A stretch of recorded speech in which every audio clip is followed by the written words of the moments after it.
She said, Aditi, you are glowing. ये मुंबई का effect है, जादू है, क्या है? You seem genuinely different. When I heard those lines, I genuinely lit up. I have been affirming a lot lately, hyping myself up, कि you're this and you're that, and like just word of kindness and affirmation that I'm worthy of everything good the universe has to offer me. I attract abundant opportunities. Aditi, you are fucking glowing, radiant, confident.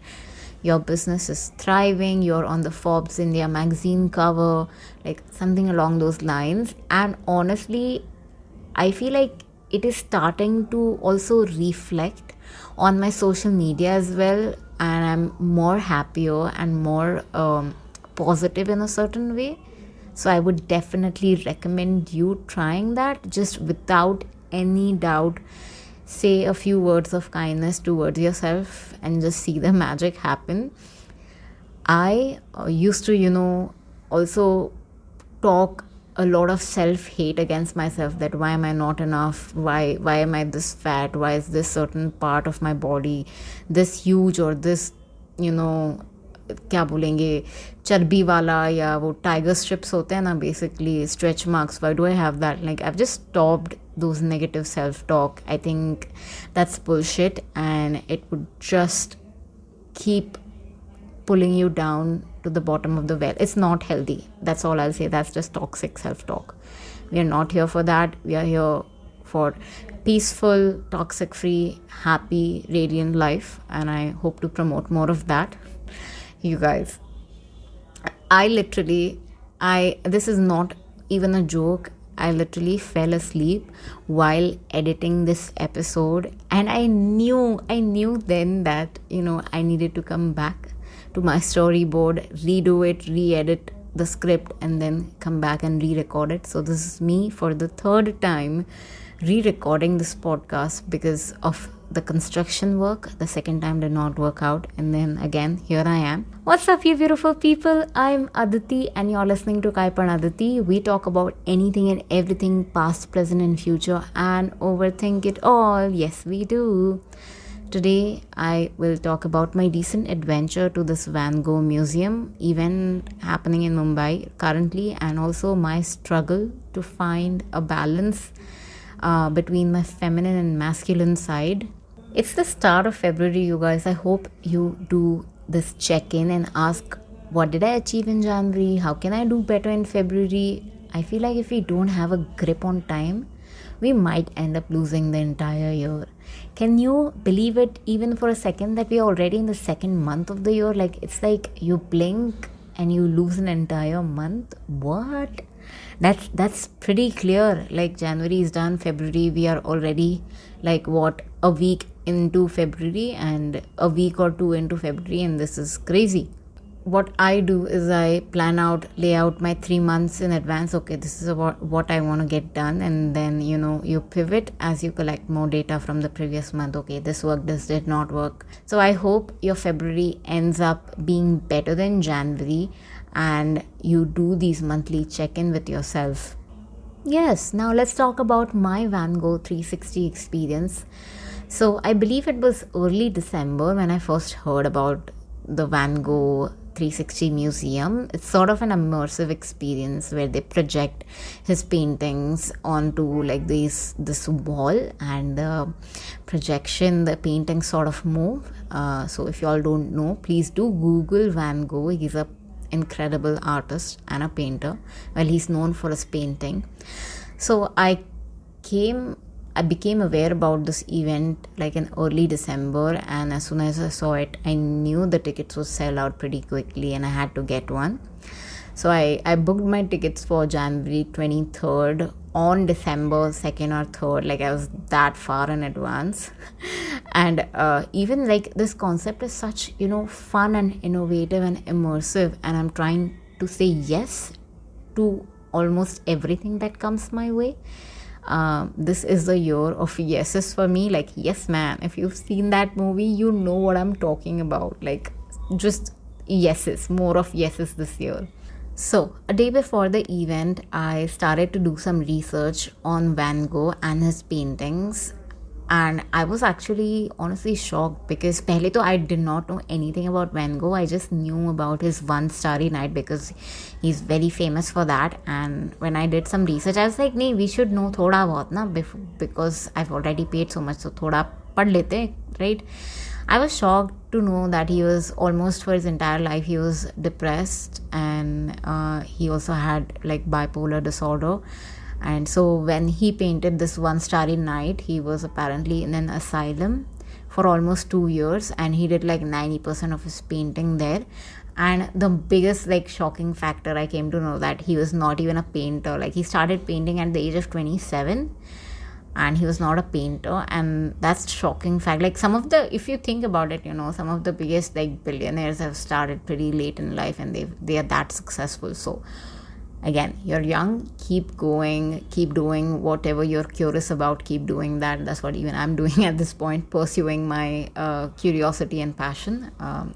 Yeah, so now here I am, straight up spitting harsh facts to you guys. Instagram creators have sort of romanticized a lot of these experiences online, and I don't think my experience was as good as it is currently being portrayed on Instagram. Okay, so here are a couple of things that did not work out for me. पहले तो I am sensitive, yes ये मेरा problem है, but I got over stimulated with too many moving paintings projected on the wall. Now I don't know whether it was intentional or not, but even the cloths were moving. The painting anyways was projected and moving, but the cloth was also not like tightly bounded to the bamboos, and the cloth was moving, the painting was moving, and I think it sort of ruins the experience of it all. So I got overstimulated, and it was too much movement personally for me. So that was my bad, but it was loud. It was loud. Like, I understand the periodic music that was happening. Like, it needs to, music adds a 2D, 3D effect to the paintings. That gives you all the feels. Ki, okay, this is the intensity of certain poetry or whatever. But to like truly experience it, you gotta like shut up and listen, right? It was so loud out there. People would not shut up. And it was just, I think it was just not my cup of tea. Music and add people to that not shutting up. Yeah, okay. And lastly, it was too overcrowded. Like, I had to multiple times tell people, अरे भैया side में हो जा, मैं बैठी हूँ इधर. Like, can you move? I cannot see anything. I'm sitting here. Hello, can you not see me? Like, it was like, just don't stamp on my feet. Do you not see my feet? People running over each other and like just stamping over each other so that they could get that perfect angle, perfect photo for Instagram, instead of just living in that moment and experiencing it. Yeah, there was like a legit like a lady in the portrait who was sort of moving from point A to point B, and like people, whenever that portrait would come up, people would try and hold her hand and walk with her from A to B and take a video of it. I don't know what was the point of doing that. I don't know, I'm telling you, मतलब पैसा दिया, but I don't think it was like worth it. Like, see, the overall experience was brilliant. It was something new, innovative. I think what they lacked was that finesse at the final execution stages. Maybe they could have invited lesser people, fewer people, made them understand that not to talk, just take pictures, whatever you want to do, but be in the queue, appreciate and move on. That's that. I loved every single painting, his sadness, his struggle, those haunting eyes. Simply mesmerizing. Art is good when it makes you feel things. It for this specific event, it was the humans who ruined it all for me. अब आप बोलोगे ये बंदी इतना complain कर रही है, खुश क्यों नहीं है ये, लॉल. ये मेरा स्ट्रगल है ऑनेस्टली, एंड ये मैं खुद को क्वेश्चन भी करती हूँ. So don't you worry about it. It's just that I paid money for it, and hence I care more than I should. FI. So somebody, recently pointed out that I complain a lot, and I appreciate that you point and it was coming from a good place. So I quickly do realize that they were not wrong. They were right when they said that I complain a lot. And it's like I sweat the small stuff. I sweat the small stuff, like traveling with other people in a small car, traveling with traffic, traveling with music on, or like it could be anything. I'm just talking about my anxiety with traveling. With the last episode, if you heard the poop and fart stories that I had. I was legit asked, how will I ever find a partner and sustain a life when I complain so much? And I honestly thought on it for a minute. I just think I care too much, and I'm self-aware about my needs, and that is why probably I complain, because I want certain things to happen the way I want it to happen. It should go my way or its highway, like tata bye bye. Like I don't want to even deal with it. Like I need it to go my way. So my mom also, like my mom told me multiple times as well that the struggles in the 80s and 90s are much different than they used to be now. And just the complaints have sort of also evolved. You got to be like really grateful for what you have. So I have to keep grind out loud and keep reminding myself that, hey, you have a car, you have this, you have that. You could not have even complained if you did not have enough money to sit in a car. So just shut up, be grateful. There are a lot of like good things happening around you. Just focus on that. So I try to do more of that. I care. That's pretty much it. Like I want things to go my way. That I do a certain thing a certain way, and that's how it is. Anyways, if I don't care, I would be a stone cold bitch. Like you know about that girl. So this was a meme that this girl was standing outside the house with a smile on her face while the house was on fire. Yeah, that's me. I'm that bitch when I'm that cold. Like let the world be on fire. I'll stand here, smile. So here I am trying to find the balance between getting things done my way and still be open to new ideas of executing the same thing. Yeah, I also think it's just the Taurian in me that wants things to go my way. Like I would argue, and then I would want things to again go my way, or it's like, okay, I don't want to even talk to you, bye.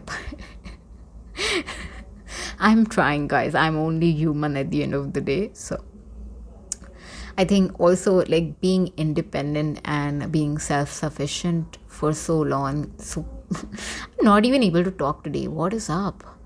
It's because I think I've eaten a lot of chips yesterday, Crispies, whatever, that my mouth is fucked.